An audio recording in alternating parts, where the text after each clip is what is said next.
nous ne prendrons aucune menace à la légère.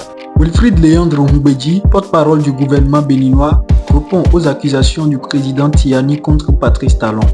Après une attaque terroriste survenue à l'aéroport international de Niamey le 29 janvier, le président de la transition du Niger, le général Abdourahmane Tiani, accuse des dirigeants d'autres États, dont Patrice Talon.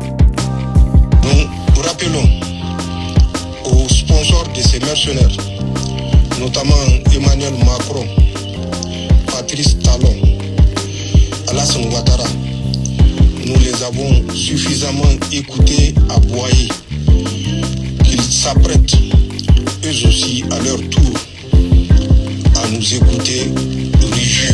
Lorsque vous êtes premier de la classe, qu'est-ce qui se passe souvent? Il y a parmi vos camarades ceux qui aimeraient vous déloger de la première place, qui vont se mettre à fond au travail. Et il y a ceux qui vous jalousent parce qu'ils ne savent pas que être premier de la classe, ça vous coûte des nuits de sommeil, ça vous coûte des temps de jeu, de divertissement, et ça vous demande beaucoup d'efforts. Il se trouve que grâce à notre travail collectif, et un peu malgré nous tous, le Bénin aujourd'hui, on peut le dire, toute proportion gardée, mais sans fausse modestie, on peut dire que nous sommes premiers de la classe.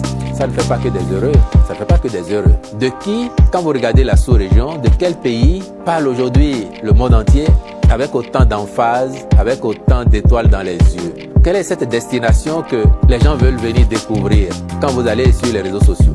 C'est encore du Bénin. Et puis moi j'ai été heureux de voir que à la suite des déclarations de M. Tiani, même ses concitoyens sur les réseaux, ils disent ne pas y croire. Moi j'ai lu beaucoup de réactions. Les Nigériens disent non, ça suffit, laissez le petit Bénin tranquille. Nous on sait que les Béninois ce sont nos frères, ce sont nos amis. Donc les Nigériens même n'y croient pas, à plus forte raison ici. Et puis enfin, il y a une sagesse quand même chez nous ici qui dit que si quelqu'un se dénude et arrache votre couverture, se met à courir avec dans la rue, ne le pourchassez pas tout nu aussi, sinon on va vous confondre.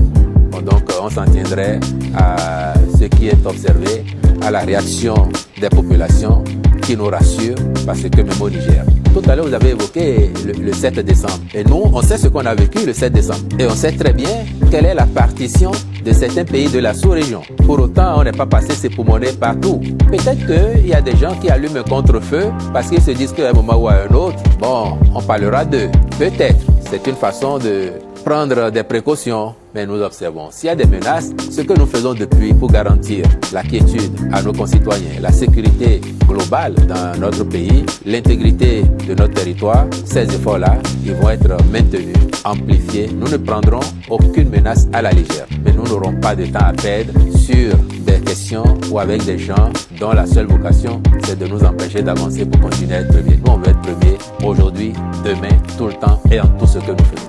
Que pensez-vous de la réponse de Léandre Ngoumbedji, porte-parole du gouvernement béninois?